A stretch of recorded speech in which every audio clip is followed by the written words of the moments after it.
So hello friends, आज हम बना रहे कुछ ऐसी चीज़ जिसके नाम तो बहुत है बट बनती सेम तरीके से है। उसके लिए सबसे पहले एक चीनी ले लेनी है, आटा ले लेना है, थोड़ा सा पानी डाल के घोल को तैयार कर लेना है। घोल थोड़ा थिक होना चाहिए, मेरा थोड़ा पतला हो गया था। एक कढ़ाई के अंदर ऑयल को गर्म करने रख देंगे।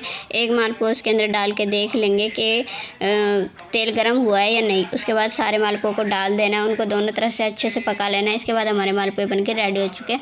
वीडियो कैसी लगी कमेंट करके बताएं, और आपके वहाँ इनको किस नाम से पुकारा जाता है कमेंट करके बताएं। वीडियो अच्छी लगी हो तो अपने दोस्तों के शेयर करें। बाय।